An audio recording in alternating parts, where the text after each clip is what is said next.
Assalamualaikum warahmatullahi wabarakatuh.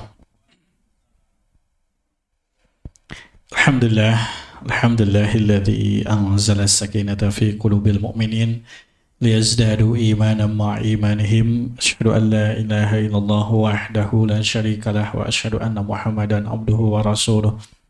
Allahumma shalli wa sallim wa zid wa barik wa an'im ala sayyidina wa nabiyyina wa habibina wa imamina wa qudwatina Muhammadin wa ala alihi wa ashabihi wa man tabi'a hudahu ila yaumiddin.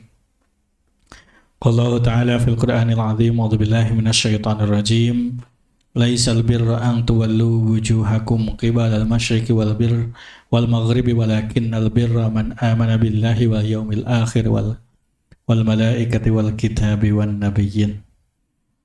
Amma ba'du. Subhanaka la ilma lana illa ma 'allamtana innaka antal alimul hakim. Allahumma anfa'na bima 'allamtana wa 'allimna bima yanfa'una wa zidna ilma. Hadirin al-hadirat yang dirahmati Allah Subhanahu wa taala, alhamdulillah bersyukur pada Allah Subhanahu wa taala di kesempatan siang yang penuh berkah kali ini. Allah pun hantarkan kita ke majelis yang senantiasa diberkahi oleh Allah Subhanahu wa taala, ke majelis yang senantiasa malaikat pun berlomba-lomba untuk menaungi majelis ilmu ini, majelis yang dimana Rasulullah SAW memerintahkan untuk duduk sejenak mengikuti majelis tersebut karena merupakan raudhatun min riyadil jannah, salah satu taman dari taman-taman surga Allah Subhanahu wa taala. Mudah-mudahan majelis ini pun Allah Subhanahu wa taala hantarkan sampai kita di surganya Allah Subhanahu wa taala. Amin ya Allah ya Rabbal. Al-hadirin al-hadirat yang dirahmati Allah Subhanahu wa taala. Sebelumnya saya mohon maaf, sepertinya terjadi miskom di pertemuan yang lalu pembahasan Sirah An-Nabawi. Jadi saya anteng di rumah kan gitu, Masya Allah ala kulli hal. Tapi mudah-mudahan ada manfaat ilmu yang bisa kita sama-sama gali dari Sirah An-Nabawi. Kemudian alhamdulillah insya Allah nggak akan miskom lagi sekarang berarti kan. Makanya tadi tetap dari Lembang jam 10:30 langsung meluncur, alhamdulillah lancar. Ya, sepertinya memang Bandung sudah mulai lagi di di lockdown lagi gitu. Beberapa pekan yang lalu, kalau tidak salah 2 pekan yang lalu, hari Sabtu saya lewat Pasteur, Masya Allah, dari mulai Simpang 5 Pasteur sampai jembatan Pasopati itu di samping kiri itu berjajar plat B semua, nggak bisa masuk Bandung. Mungkin tol Pasteur bukan masuk Bandung kan ya. Ya, mudah-mudahan Allah Subhanahu wa taala senantiasa naungi kita semua dengan naungan kesehatan, dengan naungan keimanan, dengan naungan keikhlasan dalam setiap gerak-gerik kehidupan kita bernilai ibadah kepada Allah Subhanahu wa taala. Teman-teman al-hadirin al-hadirat yang dirahmati Allah Subhanahu wa taala, di kesempatan yang penuh berkah kali ini kita melanjutkan kembali kajian Usulus Salasah yang mana memasuki ke matan Al-Martabah Ats-Tsaniyah, yakni tingkatan kedua di dalam Usulus Salasah, yakni pondasi agama yang 3. Yang kedua adalah tentang masalah al-iman. Ya, mohon maaf, tingkatan yang kedua dari tingkatan agama Islam ini adalah iman, karena yang sudah kita sama-sama bahas, mengenal agama ini, mengenal Islam, iman dan ihsan. Kemudian iman ini sendiri wa huwa bid'un wa sab'una syu'batan. Iman itu memiliki sekian, mohon maaf, 70 sekian cabang. Ya, mohon maaf, sampai sini kan pembahasan kita. Pembahasan terakhir kita usulus salasah itu tentang jenis-jenis ibadah kan? Ya, tentang jenis ibadah dan dalilnya. Ya, kalau tidak salah. Kalau tidak salah ya benar, kalau tidak benar ya salah. Ya kan?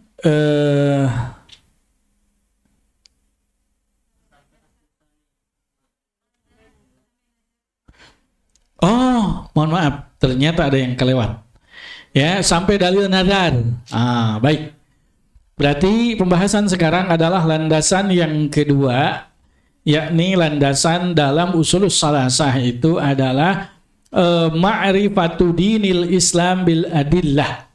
Yang pertama kan ma'rifatullah, kemudian wa ma'rifatu dinil Islam bil adillah, kemudian ma'rifatu Rasulullah sallallahu alaihi wasallam. Ya, yang mana ma'rifatullah, ma'rifatu Rasulillah, ma'rifatu dinil Islam bil adillah kan gitu. Ya, namun di sini ma'rifatul Islam itu disimpan di posisi yang kedua dari 3 prinsip pokok di dalam beragama ini, yakni al-asusani, landasan yang kedua itu adalah ma'rifatu dinil Islam bil adillah. Mengenal agama Islam itu dengan dalil. Karena apa? Mohon maaf, banyak sekarang itu orang mengaku Islam tapi nggak tahu dalil.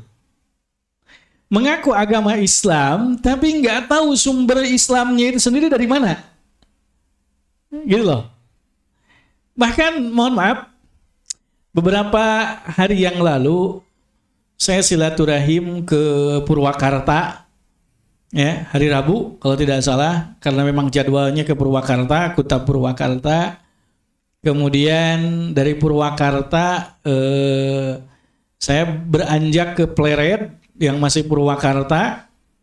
Ada di sana teman saya yang punya pesantren, yang pesantrennya sudah lumayan besar. Kemudian dari Pleret bergeser ke Cianjur. Ya, di sana ada pesantren yang luar biasa, lumayan besar, bangunannya sudah lumayan komplit gitu ya. Kemudian ada satu obrolan yang entah dari mana mulainya, yang mana obrolannya ini sangat menggelitik gitu loh. Menggelitik hati saya ketika saya menyampaikan bahwa ulumul Quran ini seperti ini, seperti ini, seperti ini. Kemudian celetuk menyampaikan, saya mah tidak terlalu banyak memperhatikan masalah Al-Quran teh. Saya mah tidak tahu banyak tentang Al-Quran teh. Sampai-sampai teman saya yang nemenin saya pun mengernyitkan dahi, kok bisa gitu loh. Pesantren udah besar tapi nggak perhatian sama Al-Quran, kan antik. Nah terus yang diajarkannya apa kan gitu loh. Nah, dan ini tuh banyak gitu loh. Banyak sehingga menyandarkan agamanya itu karena keumuman, karena turun-temurun. Ya kan? Orang tua saya melakukan ini, guru saya melakukan itu, kan gitu. Landasannya itu. Dan ternyata Al-Quran sudah menggambarkan model-model ketika Rasulullah SAW sampaikan tentang Al-Quran.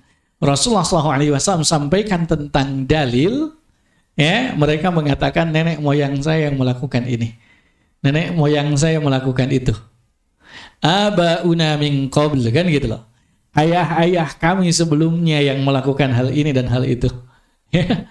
Nah ini banyak. Makanya teman-teman yang dirahmati Allah Subhanahu wa Ta'ala, pastikan kita dalam berislam ini betul-betul jelas dalilnya. Karena kita hanya dituntut untuk mengamalkan dalil, bukan mendalili amal. Ya, kita hanya sekedar dituntut untuk mengamalkan dalil. Ada dalilnya kita amalkan, tidak ada dalilnya ya sudah kita tinggalkan. Wa ma atakumur rasulu fakhudhuhu wa ma nahakum anhu fantahu. Apa-apa yang datang dari Rasulullah SAW tinggal kita ambil, dan apa yang dilarang oleh Rasulullah SAW artinya Rasulullah tidak pernah melakukannya, maka tinggalkan walaupun lagi-lagi menurut logika kita baik. Karena dalam beragama ini parameternya bukan baik. Tapi dalam beragama ini parameternya adalah benar. Ya. Jadi bukan baik, ini benar. Benar gak ini menurut syariat? Ada gak dalilnya ini? Maka pastikan kita mengenal agama Islam ini harus betul-betul bil adillah. Harus betul-betul berdalil. Harus betul-betul ada dalilnya. Islam itu apa sih? Wahwa al-istislam. Islam itu apa? Islam itu adalah al-istislam, berserah diri, tunduk, patuh, pasrah. Al-istislam lillah, tunduk, patuh, pasrah kepada Allah. Dengan apa? Tauhid, dengan cara mentauhidkan Allah Subhanahu wa taala, wal inqiyadu lahu bitta'ah, dan patuh kepada Allah Subhanahu wa taala dengan ketaatan, taat kepada Allah Subhanahu wa taala yang mencangkup menjalankan perintah Allah Subhanahu wa taala dan menjauhi larangannya. Itu taat namanya. Kemudian wal bara'ah minasyirki wa ahli. Tuh, di sini mah lebih killer lagi. Dan berlepas diri dari kemusyrikan dan orang-orangnya. Orang-orang yang musyrik. Syekh Abdul Majid Az-Zindani, beliau menyampaikan di dalam Ilmul Iman jilid pertama, disampaikan tentang konsekuensi la ilaha illallah. Pertama, konsekuensi la ilaha illallah itu adalah al-bara'ah minasyirkil akbar wa surihi. Berlepas diri dari kemusyrikan yang besar dan gambarannya, bentuk-bentuknya. Segala kemusyrikan apapun bentuknya itu kita lepas tangan. Tapi di sini Syekh Muhammad bin Abdul Wahab menyampaikannya al-bara'ah minasyirki wa ahlihi. Gak apa-apa, bisa, santai.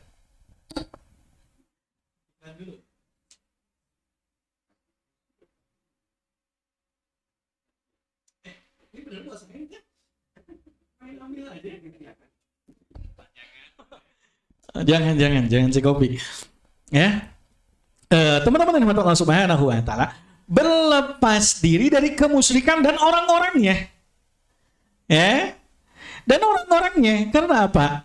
Walaupun itu keluarga kita, walau kana aqraba qaribin, sebelumnya sudah kita sama-sama bahas. Walaupun yang musyrik itu adalah orang-orang terdekat kita, orang-orang terdekat kita, tidak peduli kalau urusannya udah mensekutukan Allah Subhanahu wa taala, udah kita angkat tangan. Kita lepas tangan. Walaupun itu orang tua kita. Yang kadang-kadang kita mohon maaf ada istilah gak enak. Pakewuh, kumaha deui? Ya kan? Aduh, kumaha kan gitu loh. Aduh, orang tua ini teh kan gitu loh. Kadang-kadang mohon maaf kita merasa tidak enak dengan manusia, merasa berat untuk menolak keinginan manusia yang mengkhianati Allah Subhanahu wa taala, tapi merasa enak-enak aja dengan Allah Subhanahu wa taala. Gitu loh. Nah, kemudian wa huwa thalatsu maratiba. Yang mana Islam ini ada 3 tingkatan. Nah, yang ini berarti tadi yang iman itu tingkatan yang kedua dari sini. Dari 3 tingkatan agama Islam ini. Yang pertama adalah al-Islam, yang kedua al-Iman, yang ketiga al-Ihsan.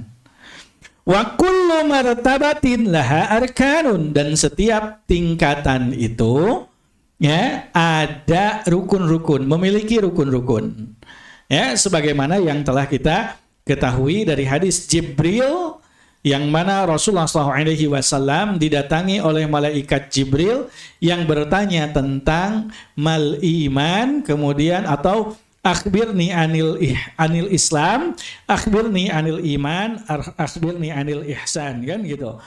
Kemudian teman-teman yang mengatakan Allah Subhanahu wa taala, fa arkanul islami khamsatun. Adapun rukun Islam itu ada 5, sebagaimana yang telah kita ketahui, syahadatu alla ilaha illallah wa anna muhammadar rasulullah, yakni bersaksi bahwa tidak ada Tuhan kecuali Allah dan Muhammad adalah utusan Allah. Ini rukun yang pertama. Kemudian wa iqamus shalah, dan menegakkan salat, ya, menegakkan salat. Wa iqamus shalah bahasanya dengan menegakkan. Artinya apa? Bukan hanya sekedar menunaikan. Ya, untuk masalah salat ini bukan hanya sekedar menunaikan, tapi harus menegakkan. Artinya apa? Dengan salat ini agama harus tegak. Sehingga apa? Sehingga betul-betul bisa tersingkirkan segala macam stigma-stigma. Ongkoh sholat tapi masih korupsi. Ongkoh sholat tapi ini itu, kan gitu loh. Sholat ya sholat tapi maksiat, kan gitu. STMJ sholat terus maksiat jalan. Nah, berarti kan ini sholatnya hanya sekedar menggugurkan kewajiban. Sementara yang dimaksud dengan rukun Islam ini iqamus sholah, menegakkan sholat. Artinya apa?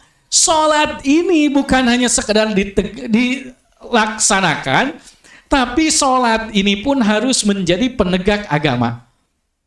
Harus menjadi parameter tegaknya agama. Sehingga apa? Esensi dari sholatnya itu sendiri tercapai. Inna sholata tanha anil fahsya'i wal munkar. Nah ini nih, sholat itu menjauhkan kita dari perbuatan keji dan munkar. Kalau sholatnya benar, maka akan tercapai, begitu loh. Nah, kemudian wa ita'uz zakah, dan membayar zakat. Kemudian wa saumu Ramadan, dan berpuasa di bulan Ramadan. Wa hijju baitillahil haram, dan menunaikan haji ke Baitullah al-Haram. Fadalil syahadah, qauluhu ta'ala, adapun dalil syahadah adalah firman Allah Subhanahu wa taala surat Al-Imran ayat 18. Syahidallahu annahu la ilaha illahu wal malaikatu wa ulul ilmi qa'iman bil qisti la ilaha illahu wal azizul hakim. Allah menyatakan bahwasannya tidak ada sembahan yang hak melainkan Dia yang menegakkan keadilan. Para malaikat dan orang-orang yang berilmu juga mengatakan yang demikian itu. Yakni apa? Tidak ada sembahan yang hak melainkan Allah Subhanahu wa taala yang Maha Perkasa lagi Maha Bijaksana. Wa ma'naha, adapun makna dari la ilaha illallah itu sebagaimana yang telah dulu dijelaskan. La ilaha illallah maknanya adalah la ma'buda bihaqqin illallah. Tidak ada Tuhan yang hak untuk diibadahi, untuk disembah kecuali Allah Subhanahu wa taala. Adapun makna ilah, ya, maknanya adalah ma'luh. Yakni yang disembah, yang diibadahi. Itu ma'bud, yang disembah. Berarti status kita adalah abdun, hamba. Maka disinilah derajat tertinggi manusia tatkala dirinya betul-betul menjadi hamba Allah Subhanahu wa taala. Derajat tertinggi manusia di hadapan Allah Subhanahu wa taala itu adalah abdun. Derajat tertinggi manusia di hadapan Allah itu adalah abdun, tatkala dia hanya menghambakan diri kepada Allah. Sebaliknya, mafhum mukhalafahnya menjadi serendah-rendahnya manusia di hadapan Allah Subhanahu wa taala tatkala dia menghambakan kepada selain Allah.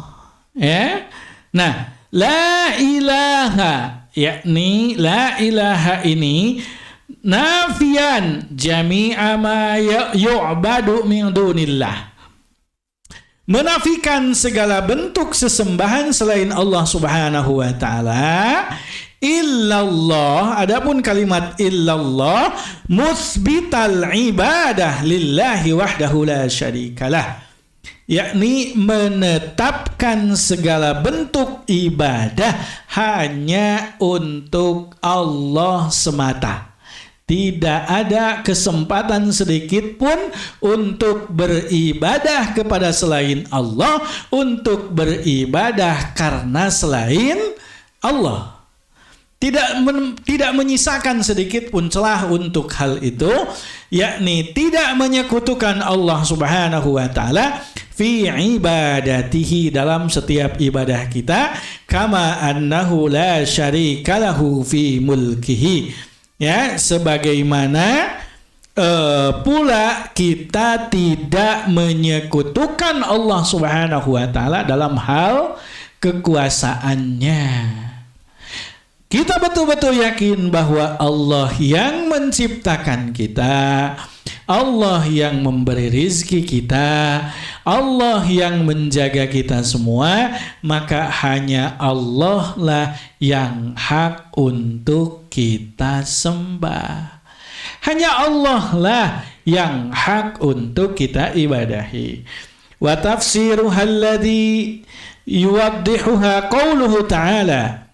Adapun tafsir syahadat tersebut diperjelas oleh firman Allah Subhanahu wa taala surat Az-Zukhruf ayat 26 sampai 28. Wa idz qala Ibrahimu li abihi wa qaumihi innani bara'um mimma ta'budun. Dan ingatlah kita semua ketika Nabi Ibrahim alaihi salam berkata kepada ayahnya dan kaumnya, innani bara'um mimma ta'budun, sesungguhnya aku berlepas diri dari apa yang kalian sembah. Tuh lihat, Nabi Ibrahim alaihi salam sudah bisa berlepas diri dengan ayahnya, dengan kaumnya, walaupun itu ayah sendiri loh. Ya, illalladzi fatarani fa innahu sayahdin. Tetapi aku menyembah Allah, menyembah Tuhan yang menjadikanku, karena sesungguhnya Dia akan memberikan hidayah kepadaku. Ya, kemudian wajalaha kalimatan baqiyatan fi aqibihi la'allahum yarji'un. Dan Nabi Ibrahim alaihi salam menjadikan kalimat tauhid itu kalimat yang kekal pada keturunannya agar mereka kembali kepada kalimat tauhid itu sendiri. Sehingga apa? Inilah yang harus senantiasa kita jaga. Inilah yang harus senantiasa kita pertahankan. Kalimat tauhid inilah yang tidak boleh melenceng sedikit pun dari diri kita semua. La ilaha illallah, yang kaitannya ini adalah dengan iman. Sementara iman ini sendiri merupakan tasdikun bil qalbi, yakni meyakini dengan hati. Harus betul-betul keyakinan kita la ilaha illallah betul-betul terpatri dalam dada kita semua. Wa nutqun bil lisan, dan mengucapkan dengan lisan kita la ilaha illallah, kalimat yang paling mudah kita ucapkan, kalimat yang tidak rumit loh, gak ada gunahnya kan? Ada gunahnya dalam la ilaha illallah? Gak ada loh. Sementara yang paling rumit ketika kita ngaji itu kalau berhadapan dengan gunah. Maka kalau ngaji sudah bisa menjaga gunah, maka bisa menjaga yang lainnya. Ya. Tapi kalau tidak menjaga gunah, bisa saja menjaga yang lainnya, gitu loh. Nah, sementara la ilaha illallah ini kalimat yang sangat mudah untuk kita ucapkan. Ya. Kemudian wa amalun bil jawarihi wal arkan, dan mengandung konsekuensi yang harus kita amalkan dengan seluruh anggota tubuh kita semua. Dan inilah yang disebut dengan ibadah kepada Allah Subhanahu wa taala. Walaupun ibadah itu sendiri adalah ismun jami'un likulli ma yuhibbuhullahu wa yarda min qaulin au fi'lin au minal i'tiqad awil qaul awil fi'al fi'lan au tarkan, ya, baik itu dari keyakinan, ucapan atau perbuatan untuk melaksanakannya ataupun meninggalkannya. Apapun yang diridhoi dan dicintai oleh Allah Subhanahu wa taala itu merupakan ibadah.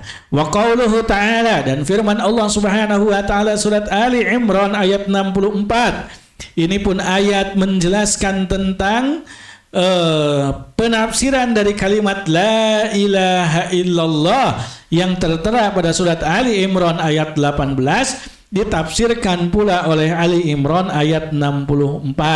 Ini disebut dengan istilah tafsir Quran bil Quran atau tafsir ayat bil ayat.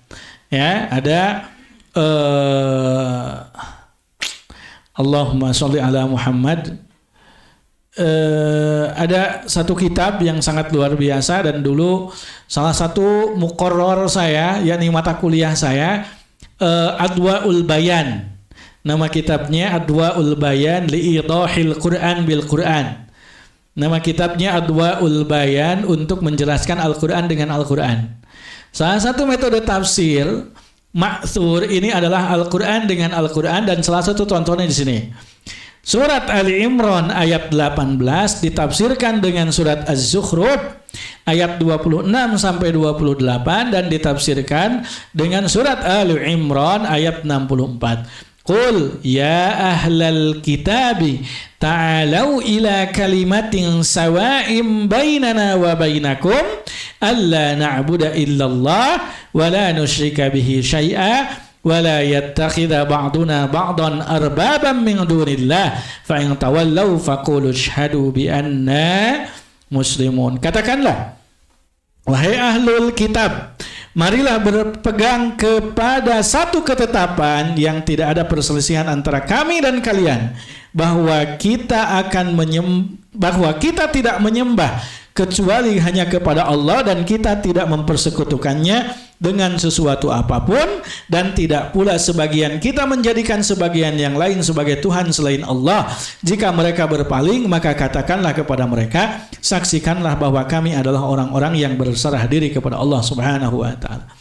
Ayat ini Rasulullah SAW beliau sematkan di dalam surat dakwah yang beliau kirim kepada raja-raja, yakni kepada Raja Najasyi Al-Asam, kemudian kepada Raja Romawi, kemudian kepada Raja Mesir Al-Qibti, atau disebutnya Kristen Koptik kalau menurut kita mah. Rasulullah SAW sampaikan ayat ini karena apa? Sejatinya yang paling Islam, istilahnya kan gitu loh, yang paling Islam bukan paling atunya ada ada Islam, ada istilah nggak ada istilah yang paling gitu. Berarti yang ini mah Islamnya masih apa gitu ya. Islam di zaman sebelum Rasulullah SAW itu sendiri adalah Nasrani. Selama Nasrani ini mentauhidkan Allah Subhanahu wa taala, tidak menjadikan Nabi Isa alaihi salam itu Tuhan, maka Rasulullah SAW pun sematkan ayat ini untuk dikirim ke raja-raja seperti halnya Raja Najasyi, Raja Romawi, kemudian Raja Mesir Koptik, ya, Al-Qibti, karena memang mereka beragama Nasrani, sehingga diajak ke jalan yang sama. Ta'alau ila kalimatin sawa'im bainana wa bainakum. Kemarilah untuk menuju kalimat yang sama antara kami dengan kalian. Sama kalimatnya, yakni la ilaha illallah, untuk menegakkan kalimat la ilaha illallah. Makanya ketika sampai ke Raja Najasyi, maka Raja Najasyi masuk Islam. Ketika surat ini sampai ke Koptik, ke Al-Qibti, ke Raja Mesir, Raja Koptik, kan mengakui gitu loh, bahwa ini yang benar gitu. Cuman tidak langsung masuk Islam, ya, tapi ngasih hadiah untuk Rasulullah. Makanya salah satunya hadiah yang diberikan kepada Rasulullah itu dinikahi oleh Rasulullah SAW, yakni Maryah Al-Qibtiyah. Ya. Kemudian ketika dikirimkan ke Raja Romawi pun sama. Ya, Raja Romawi tidak bisa untuk menolak. Artinya dia ngaku kalau itu merupakan kebenaran, tapi tidak menunjukkan masuk Islam dan tidak menunjukkan penolakan. Ya, jadi menyeru kalimat yang sama selama tidak menjadikan Nabi Isa alaihi salam itu sebagai Tuhan. Nah, ini sebetulnya kalau yang benar mah mentauhidkan Allah Subhanahu wa taala, pasti mentauhidkan Allah Subhanahu wa taala. Kemudian wa dalilus syahadah anna Muhammadar Rasulullah. Adapun dalil syahadatu anna Muhammadar Rasulullah adalah firman Allah Subhanahu wa taala surat At-Taubah ayat 128. Surat At-Taubah ayat 128 Allah Subhanahu wa taala menyampaikan laqad ja'akum rasulun min anfusikum azizun 'alaihi ma anittum harisun 'alaikum bil mu'minina raufur rahim. Sesungguhnya telah datang kepada kalian seorang rasul dari kaum kalian sendiri, rasulun min anfusikum. Padahal anfus itu jamak dari nafsun. Nafsun itu biasa diterjemahkan dengan apa? Nafsun itu jiwa kan gitu. Tazkiyatun nafs, penyucian jiwa kan? Ya, Allah bahasakan dengan min anfusikum. Sebetulnya nggak tepat ketika dikatakan kaummu sendiri. Ini maknanya bagian dari jiwa kalian, artinya sama-sama manusia. Supaya apa? Supaya kita betul-betul mudah untuk meneladaninya. Pun begitu juga Rasulullah SAW bisa betul-betul merasakan bagaimana umatnya. Sehingga Masya Allah kita bisa lihat Rasulullah SAW itu Masya Allah, beliau yang paling paham tentang umatnya, bagaimana keadaan umatnya, gitu. Ya, sehingga dibahasakan dengan min anfusikum. Dan kita pun mendapatkan ayat yang mengandung min anfusikum itu di surat Ar-Rum ayat keberapa? Wa min ayatihi an khalaqalakum min anfusikum azwaja. Kan itu tuh. Nih ayat andalan lebih. Kalau nikahin ini masalah ayat ini gitu loh. Kalau acara nikahin itu kalau misalkan lebihnya itu membacakan ayat ini terus. Ya, atau misalkan ada tilawah Quran yang dibacanya ayat ini.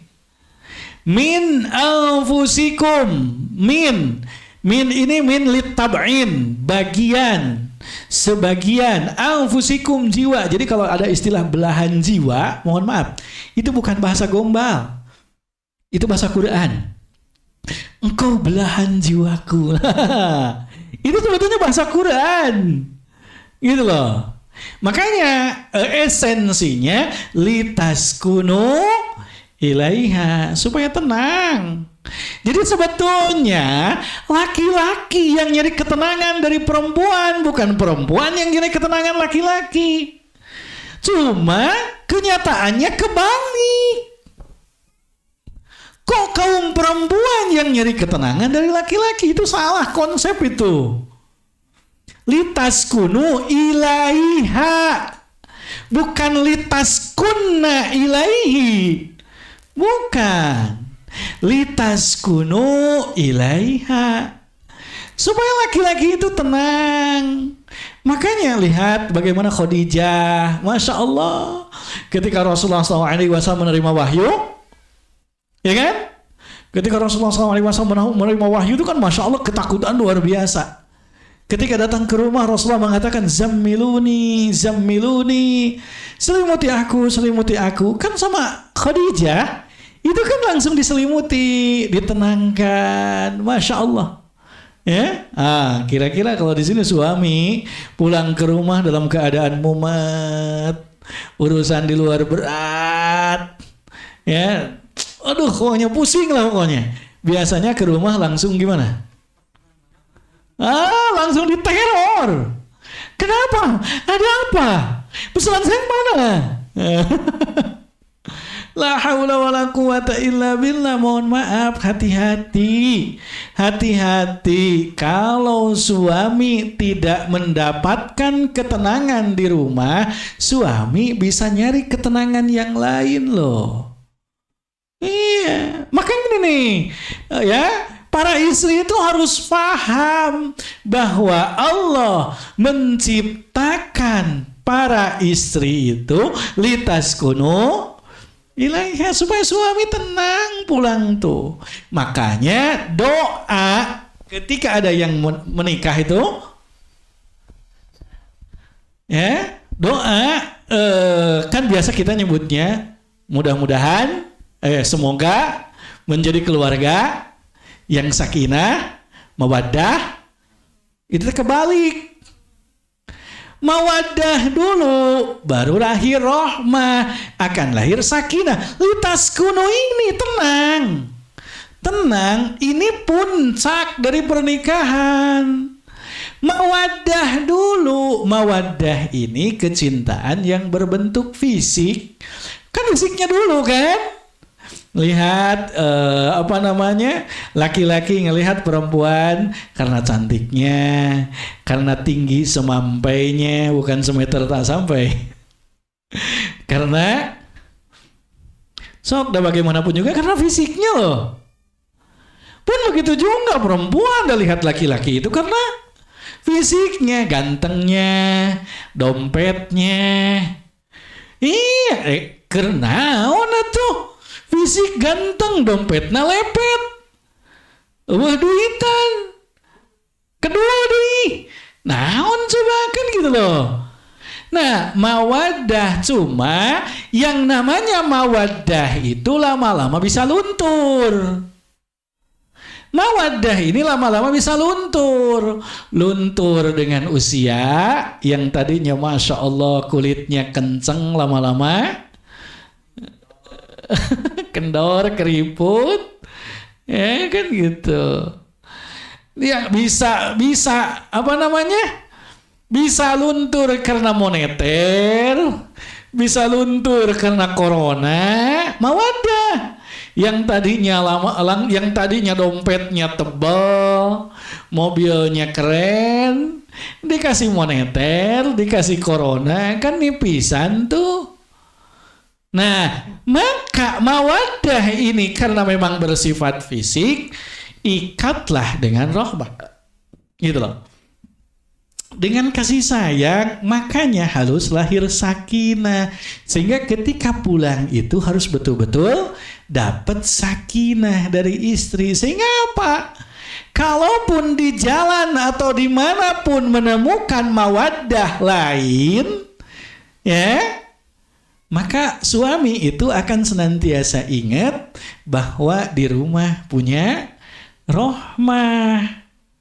Sehingga akan melahirkan sakinah. Ini. Dia cantik. Tapi kalau yang di rumah juga dulunya cantik. Ya kan gitu. Yang jadi masalah kan bisa jadi dia mah suka sama saya ketika saya enggak sudah kaya. Sementara yang di rumah mah udah teruji, udah teruji, diajak belangsak aja mau, kan gitu loh. Nah ini disebut dengan pengikat rahmah. Makanya hati-hati kalau suami justru malah nggak nyaman pulang, nggak mendapatkan as-sakinah, mohon maaf. Suami bisa mencari as-sakinah yang lain. Cuman karena gak punya alternatif aja suami itu. Kalau ada alternatif makan di sini, udah gak dapet nih as-sakinah, lumayan celok di as-sakinah lain kan gitu loh. Ya kan? Masya Allah. Masya Allah. Nah itu Allah bahasakan juga untuk Rasulullah SAW ini. Min anfusikum, dari bagian jiwa kalian. Sehingga lihat Rasulullah SAW, karena memang Rasulullah SAW memiliki sifat kemanusiaan, ya, memiliki sifat manusia, yakni a'rad basyariyah, memiliki sifat kemanusiaan karena memang Rasulullah SAW pun manusia biasa seperti kita semua. Maka lihat, Masya Allah, dengan Allah Subhanahu wa Ta'ala skenariokan beliau lahir dalam keadaan yatim, maka tidak ada yang lebih peduli terhadap anak yatim melebihi Rasulullah SAW. Karena apa? Beliau merasakan sendiri gimana pahitnya jadi anak yatim. Gitu loh. Sehingga apa? Masya Allah, banyak di dalam Al-Quran dan di dalam hadis-hadis Rasulullah SAW tentang bagaimana seharusnya kita terhadap anak-anak yatim. Dalam Al-Quran, fa'ammal yatima fala taqhar. Kemudian Rasulullah SAW bersabda, ana wa kafilul yatim hakadha fil jannah. Aku beserta penanggung jawab anak yatim itu seperti ini di surga, bertetangga dengan Rasulullah. Cuma sekarang kafilul yatim ini salah kaprah. Seolah-olah sudah sempurna kafilul yatim, sudah cukup dengan kafilul yatim itu tatkala anak-anak yatim itu diasramakan. Betul nggak? Padahal yang namanya kafilul yatim itu bukan seperti itu. Kafilul yatim itu ya seperti Rasulullah SAW ketika masih kecil. Ada kafilnya, ada penanggung jawabnya, ada pengganti ayahnya. Ya, ini siapa? Abdul Muthalib. Kemudian siapa? Setelah Abdul Muthalib meninggal dunia, turun kepada Abu Thalib. Nah, itu kafilul yatim. Jadi yang dimaksud dengan kafilul yatim itu disimpan di rumah, makan sebagaimana kita makan, minum sebagaimana kita minum, berpakaian sebagaimana kita berpakaian, atau anak-anak kita berpakaian, mendapatkan pendidikan sebagaimana anak-anak kita mendapatkan pendidikan. Itu disebut dengan kafilul yatim. Enak banget atuh. Kalau hanya sekedar menyantuni ke asrama, ke panti, kemudian nantinya jadi tetangga Rasulullah, enak banget, ya, mudah banget, murahan kalau begitu surga teh, ya. Nah, tentu tidak seperti itu. Nah, ini yang harus difahami. Maka dari sini Rasulullah SAW sangat betul-betul memahami bagaimana keadaan umatnya, sehingga beliau sering mengingatkan umatnya dengan ummati, umatku kan gitu loh. Ya. Nah, maka min anfusikum azizun alaihi, berat rasa olehnya penderitaan, ya, haris ma'anittum, ya, berat sekali rasanya dirasakan oleh Rasulullah SAW itu penderitaan kalian, ya. Harisun alaikum, sangat menginginkan keimanan dan keselamatan bagi kalian. Bil mu'minina raufur rahim, amat belas kasihan lagi penyayang terhadap orang-orang yang beriman. Wa makna syahadati anna Muhammadar Rasulullah, adapun makna syahadah anna Muhammadar Rasulullah, yakni ta'atuhu fima amar. Nah, mentaati apa-apa yang diperintahkan oleh Rasulullah SAW. Wa tasdiquhu fima akhbar, dan membenarkan apa-apa yang dikabarkan oleh Rasulullah SAW.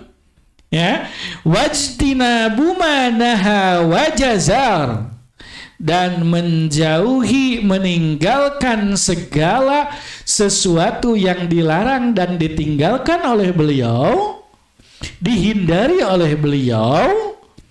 Wa alla ya'buda illallah illa bima syara', dan tidak beribadah kepada Allah Subhanahu wa taala kecuali dengan apa yang sudah disyariatkan oleh Rasulullah SAW. Sehingga keislaman kita tidak akan sempurna tatkala tidak dibarengi dengan asyhadu anna Muhammadar Rasulullah, yang tentunya dengan konsekuensinya, konsekuensi dari asyhadu anna Muhammadar Rasulullah adalah menjalankan, mentaati apa-apa yang diperintahkan, membenarkan apa-apa yang dikabarkan oleh beliau, menghindari apa-apa yang dilarang dan ditinggalkan oleh beliau, dan tidak beribadah kecuali dengan syariat yang telah dicontohkan oleh Rasulullah SAW. Sehingga simpel atau sejatinya, kalau kita hanya fokus terhadap apa yang Rasulullah contohkan, apa-apa yang Rasulullah perintahkan, itu. Kemudian wa dalilus shalah waz zakah wa tafsirut tauhid. Adapun dalil tentang salat dan zakat serta tafsir makna dari tauhid adalah firman Allah Subhanahu wa taala surat Al-Bayyinah ayat kelima, wa ma umiru illa liya'budullaha mukhlishina lahuddin hunafa wa yuqimus salata wa yu'tuz zakah wa dzalika dinul qayyimah. Mereka tidak diperintahkan kecuali supaya beribadah kepada Allah dengan memurnikan ketaatan kepadanya dalam menjalankan agama dengan lurus, dan supaya mereka mendirikan salat dan menunaikan zakat, dan demikian itulah agama yang lurus. Wa dalilus siyam. Adapun dalil puasa, firman Allah Subhanahu wa taala apa? Al-Baqarah ayat 183. Ini mah udah masyhur, udah biasa. Tiap bulan Ramadan tuh, dari bulan Rajab tuh udah mulai muncul tuh. Ya, Sya'ban udah mulai sering mendengar kan gitu loh. Apalagi di bulan Ramadan kan. Ya ayyuhalladzina amanu kutiba alaikumus syiyamu kama kutiba alal ladzina min qablikum la'allakum tattaqun. Berarti gak usah diterjemahkan dari Mas Sering ya. Kemudian wa dalilul haji. Adapun dalil ibadah haji adalah firman Allah surat Ali Imran ayat 97, walillahi 'alan nasi hijjul baiti man istata'a ilaihi sabila wa man kafara fa innallaha ghaniyyun 'anil 'alamin. Ya, haji adalah kewajiban manusia terhadap Allah, yaitu bagi orang-orang yang sanggup mengadakan perjalanan ke Baitullah. Barang siapa mengingkari kewajiban haji, maka sesungguhnya Allah Maha Kaya tidak memerlukan sesuatu dari semesta alam. Ya, nah itu rukun-rukun iman. Al-martabatus tsaniyah, adapun tingkatan yang kedua dari Islam itu sendiri adalah iman, wa huwa bid'un wa sab'una syu'batan, yang mana iman ini memiliki 70 sekian cabang. Gak disebutin berapa nih yang sekiannya itu berapa. Bid'un itu bilangan antara 3 sampai 9, itu namanya bid'un. Allah sampaikan di dalam Al-Quran tentang peperangan Romawi dan Persia. Karena Persia menang, Romawi kalah. Sementara kalau zaman sekarang mah ada istilah apa ya? Bola itu apa? Supporter. Pendukung bola itu sebutnya supporter atau apa? Ya, supporter bola kan gitu loh. Kan kadang-kadang kita tuh ngedukungnya bukan hanya sekedar Persib, betul nggak?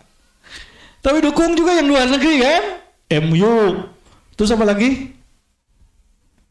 Liverpool. Terus apa lagi dulu mah? Saya nggak tahu. Inter Milan, ya kan, kayak gitu tuh. Ya.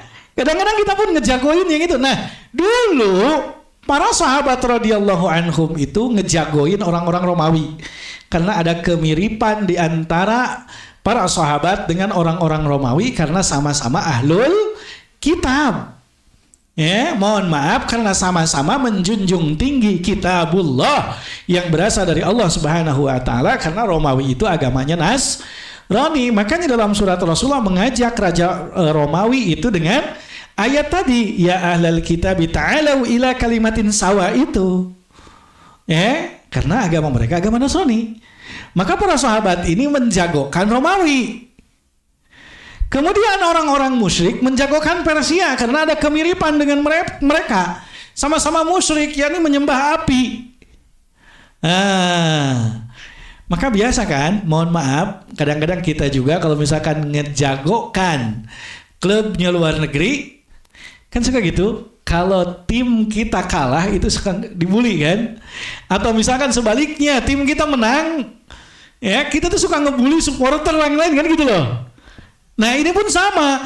Ternyata yang menang Persia dan para sahabat akhirnya dibully habis-habisan oleh orang-orang musyrik. Ya, dibully habis-habisan. Maka Allah menenangkan para sahabat ini dengan turun ayat Alif Lam Mim Ghulibatir Rum fi adnal ardi wa hum min ba'di ghalabihim sayaghlibun fi bid'i sinin. Tuh disebutkan Alif Lam Mim Ghulibatir Rum. Romawi akan mohon maaf, Romawi telah dikalahkan. Mohon maaf, Ghulibatir Rum, yakni Romawi telah dikalahkan pada saat itu, namun nantinya akan mengalahkan Persia. Fi adnal ardi wa hum min ba'di ghalabihim sayaghlibun. Di mana perangnya? Di dataran terendah dari muka bumi, dan ternyata ketika diteliti, I'jazul Quran ini memang betul-betul berada di dataran terendah bumi. Ya ini apa? Di dekat Laut Mati. Sebetulnya Laut Mati itu danau. Danau, udah gak nyambung dengan mana-mana. Cuman karena besar, kemudian posisinya Laut Mati itu sekitar 200 meter di bawah permukaan laut normal. Jadi kalau mau ke Laut Mati itu naik dulu, dari laut itu ya, dari laut normal itu naik, kemudian turun terus. Ternyata fi adnal ardi, yakni di dataran bumi terendah. Wa hum min ba'di ghalabihim sayaghlibun. Mereka itu saling mengalahkan. Kadang-kadang Romawi menang, kadang-kadang Romawi kalah. Tapi nanti mah sayaghlibun. Romawi akan mengalahkan Persia. Kapan? Fi bid'i sinin. Sekian tahun lagi. Dan ternyata Masya Allah, sekitar 7 tahun setelah peristiwa Persia bisa mengalahkan Romawi itu, ternyata Romawi bisa mengalahkan Persia. Ketika Rasulullah SAW sudah hijrah ke Madinah. Nah, alhamdulillah hadirat rahimani wa rahimakumullah. Maka Rasulullah SAW pun sampaikan, iman itu memiliki 70 sekian cabang. Biar gampang sekian lah ya. 70, entah itu 73, 74, 75 atau sampai 79. Di dalam hadis yang lain disampaikan al-imanu bid'un wa sittuna syu'batan. Iman itu ada 60 sekian cabang. Gitu loh. Ada yang 70 sekian cabang, ada yang 60 sekian cabang, yang mana hadis ini keduanya pun sahih. Fa'alaha, adapun yang paling tinggi dari iman itu adalah qaulu la ilaha illallah, yakni perkataan atau kalimat la ilaha illallah, itu yang paling tinggi. Wa adnaha, adapun yang paling rendah dari cabang iman itu adalah imatatul adha anit thariq, menyingkirkan sesuatu yang membahayakan di jalan, menyingkirkan sesuatu yang mengganggu di jalan. Maka kalau malah justru buang sampah sembarangan di jalan, buang cangkang air, buang kemasan air, buang puntung rokok, kira-kira di mana imannya? Sementara yang fa'alaha saja, fa'adnaha, yang paling rendah imannya itu yang menyingkirkan, artinya masih terbersit dirinya untuk menyingkirkan sesuatu yang membahayakan di jalan. Lalu gimana kalau tidak terbersit untuk Gak terbersit sedikit pun untuk menyingkirkan sesuatu yang membahayakan di jalan tuh. Apalagi kalau malah senang menebarnya. Mohon maaf. Dulu saya ketika kecil wajar dan sepertinya memang model-modelnya juga di sini juga kayak gitu ya. Ya kan, mohon maaf, makan pisang cangkangnya digimanain? Oh, kan dari senyum-senyumnya kayaknya pengalaman juga ini tuh. Ya kan? Kan cangkang pisang tuh lempar begitu aja, kemudian malah senang nunggu. Nunggu siapa yang kepleset, ada yang kepleset itu malah senang kan? Di mana iman? Coba kalau model kayak begitu gitu loh. Ya kan? Sementara fa'adnaha itu yang paling terendah aja ya. Terbersit, masih terbersit dalam hatinya untuk menyingkirkan sesuatu yang membahayakan di jalan. Nah, kalau sekarang malah menabur sesuatu yang malah membahayakan, kan di mana imannya gitu loh. Yang malah dari mobil long cangkang air gitu, puntung rokok, yang itu tuh membahayakan loh. Ya kan gitu loh. Apalagi sok dah jarang tuh orang yang ngerokok puntung rokoknya dikusak-kusak dulu terus dibuang. Enggak loh. Rata-rata dikenyot dulu terus dibuang, kan, betul enggak? Coba mohon maaf kalau kena bensin atau misalkan orang yang terlempar kan gitu loh. Mohon maaf, saya pernah celana bolong. Akhirnya kan tertuduh saya ngerokoknya. Naon gitu. Itu celana bolong. Kan ada kayak bekas rokok gitu kan. Ya Allah ya Rabb, padahal itu di motor, kenapa? Lemparan kuntung masih nyala. Gitu loh. Kan bahaya tuh, jadi kena fitnah. Ya kan? Nah, belum lagi panas. Makanya mohon maaf, saya punya teman, Masya Allah berani luar biasa gitu. Jadi kalau ada orang dari, kan kalau orang ngerokok, apalagi supir angkot, mohon maaf, kan suka ditololin keluar kan? Suka ditololin kan gitu.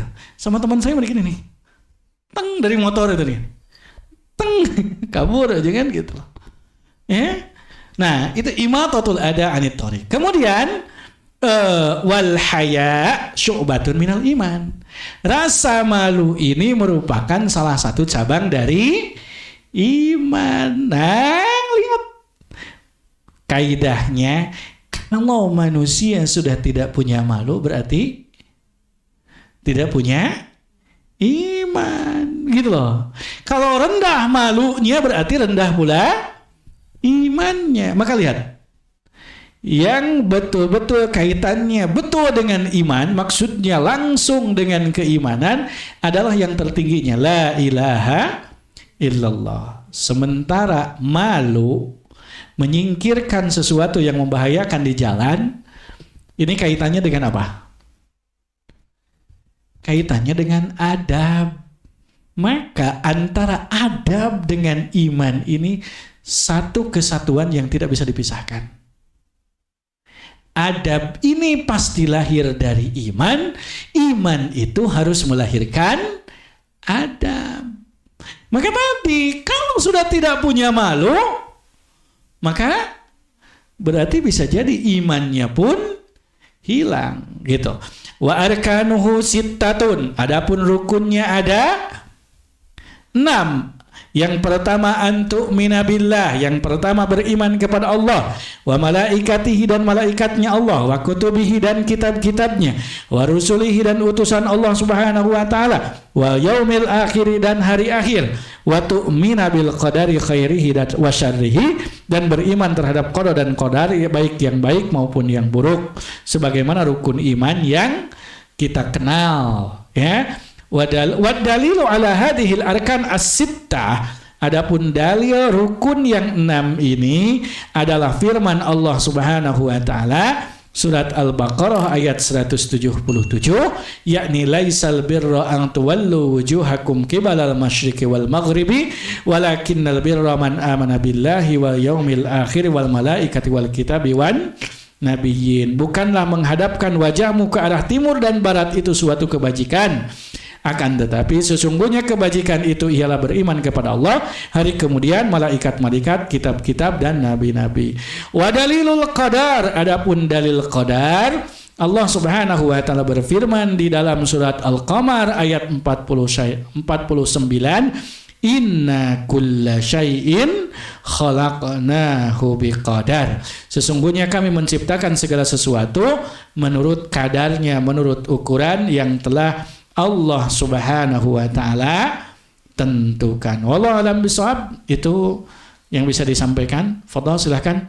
Ada yang mau ditanyakan, didiskusikan, silakan. Ya, mangga silakan.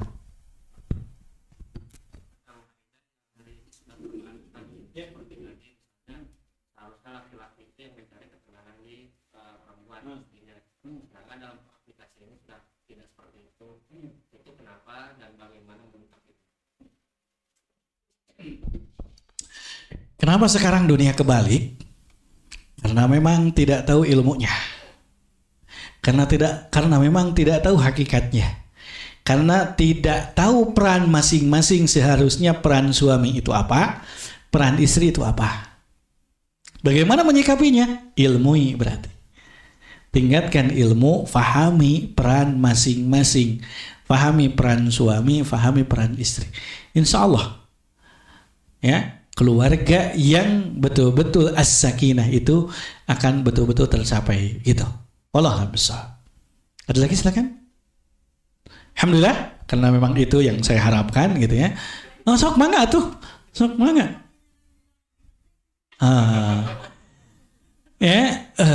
Masya Allah. Oke. Saya tinggal balikin lagi juga gitu. Emang sudah ngerti juga? Datu, Masya Allah, kalau hanya sekedar menuntut, kalau hanya sekedar saling menuntut, kalau hanya sekedar saling meminta, tidak ada saling memahami, sampai kapanpun gak bakalan selesai-selesai. Ya kan, gitu loh. Kalau misalkan nuntut suami, ya, Rasulullah aja menikahi Khadijah, ya, nggak poligami, Khadijah aja sampai wafat Rasulullah nggak nikah kepada siapa-siapa, kan gitu loh. Kemudian nanti yang ada suaminya ngebalikin gitu. Emang ente udah kayak Khadijah kan gitu loh. Dibalikin lagi sama istrinya, emang udah kayak Rasulullah. Malah angus-angus gitu loh. Nah, makanya di sini belajarnya tuh bareng, jangan cuma istri doang, jangan cuma suami doang. Bareng pelajari, istri kaji peran sebagai istri, suami kaji juga peran sebagai suami. Yang memberikan titel istri dan memberikan titel suami itu siapa? Halo? Siapa? Loh kok kayak ragu? Allah loh. Kenapa? Kalau bukan dari jalan yang Allah perintahkan, maka statusnya apa? Bisa dikatakan suami istri? Bahkan kan hina disebutnya juga kebo. Karena ada suami, ada istri itu melewati apa? Mitsaqan ghalidho, kan gitu loh. Terus di mana mitsaqan ghalidhonya itu kalau hanya sekedar saling menuntut? Gimana ikatan yang suci, ikatan yang kokohnya? Saling menyalahkan, saling menuntut, nggak bakalan beres loh. Gitu loh. Fahami peran masing-masing, saling ingetin, nggak saling nuntut gitu loh. Ya, saling ingetin, jangan saling menuntut. Karena bagaimanapun juga kita ya tidak akan ada yang sempurna. Paling ya coba pahaminya, jangan tuntut ente harus seperti Khadijah. Ya ente juga harus kayak Rasulullah. Nggak begitu. Gitu loh. Ya, tapi bagaimanapun juga ya para istri bukan Khadijah, para suami juga bukan Rasulullah.